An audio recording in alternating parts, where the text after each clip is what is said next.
Come to me, all you who labor and are burdened, and I will give you rest.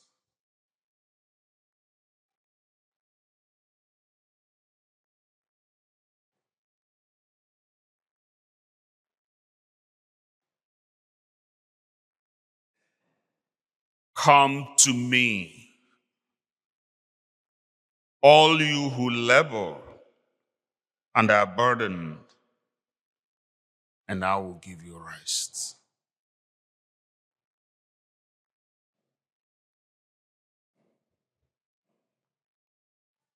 I want those words of Jesus to sit with us today.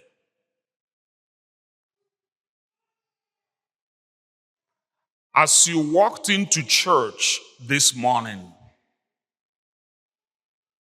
what labor, what burden did you walk in with? What load did you walk in with this morning? When Jesus addressed these words to his immediate audience so many thousands of years ago, his audience, the people listening to him, were weighed down by so many burdens. And he extended this invitation to them to come to him and find rest. And from then till now, the human person has always desired either rest or happiness or satisfaction. I am sure there's no one in this church who does not look up or expect or look forward to rest.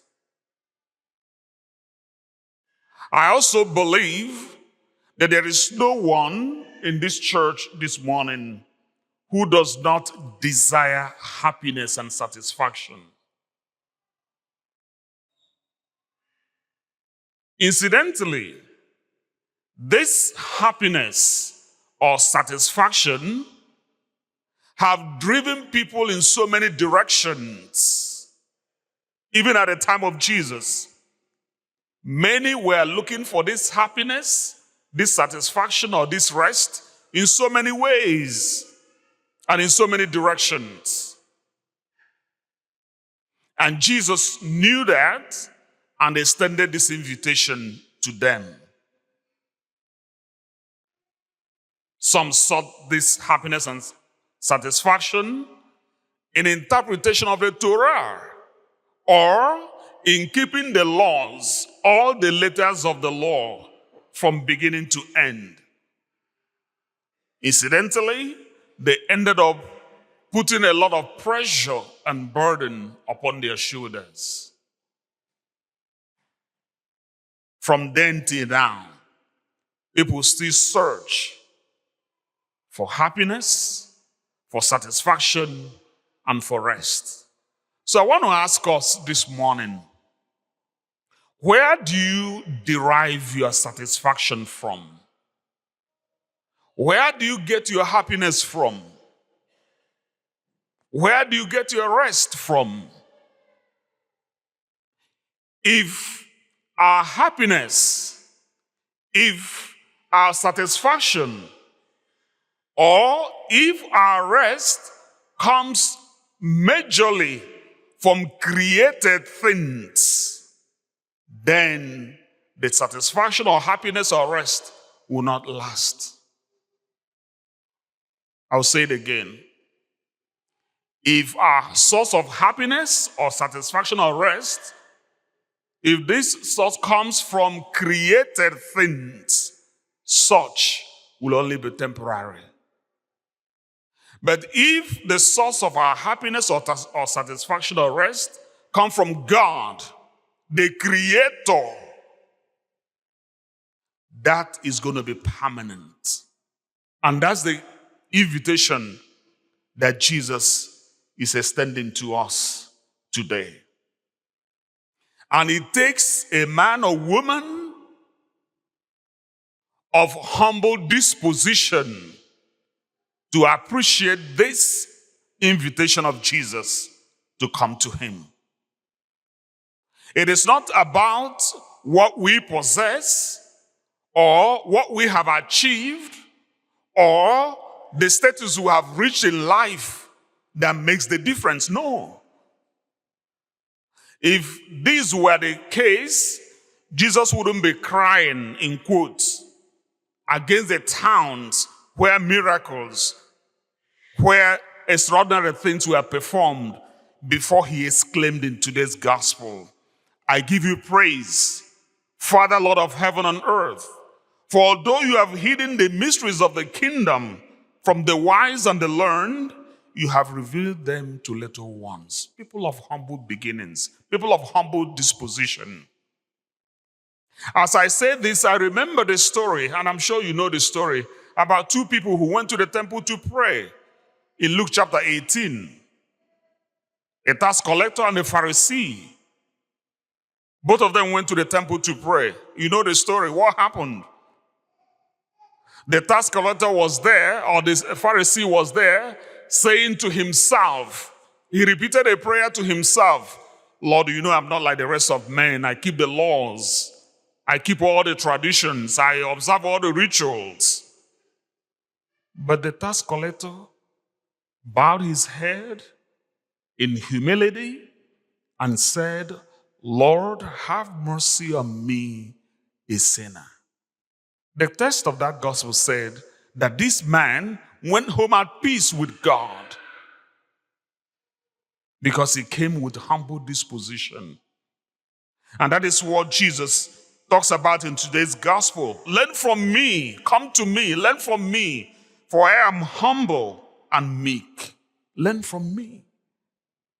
So as we think about this invitation of Jesus today, I want each one of us in church to also think about where we place our priorities. At moments of difficulty, at moments of trials, at moments of challenges, where do we run to? Where do we go to? I want to invite all of us to remember the invitation of Jesus in the gospel of today. Come to me, all you who labor and are burdened, and I will give you rest. I don't know what you carry. I don't know what you are dealing with. I don't know what you are struggling with. I don't know what the frustrations may be. I don't know what the difficulties may be. I don't know what you are going through at this very moment as I speak. But whatever they may be, no matter how heavy the burden is, today Jesus says, come to me. Let me teach you how to carry the load. Let me support you in carrying the load. Let me assist you in overcoming the pressure. Remember, running away from God complicates the matter. It complicates the situation. For years, for many times, when I have conversations with people, especially those who are having struggles in life, well, I couldn't go to church because I have a lot of things going on in my life. I decided to stay back. The truth is, staying back all by yourself worsens the situation. It does. You end up being more frustrated in your aloneness, if I put it that way. Do not, in the face of challenges, be all by yourself. In the face of difficulties, identify with people around you. Speak up, come out, come to Jesus, spend time here, and he will teach you, guide you, assist you as you walk through the rough edges of your existence. Remember, Jesus gives the invitation. And when Jesus gives the invitation, the best thing to do is to accept that invitation. And I'm going to summarize my reflection today with this ancient hymn that many of us know. What a friend we have in Jesus. I'm sure many of us remember that song. What a friend we have in Jesus. All our sins and griefs to bear. What a privilege to carry everything to God in prayer. Oh, what peace we often forfeit. Oh, what needless pain we bear. All because we do not carry everything to God in prayer. Have we trials and temptations? Is there trouble anywhere? We should never be discouraged. Take it to the Lord in prayer. Can we find a friend so faithful, who will all our sorrows share? Jesus knows our every weakness. Take it to the Lord in prayer. What a friend we have in Jesus. He is the one that gives this invitation today.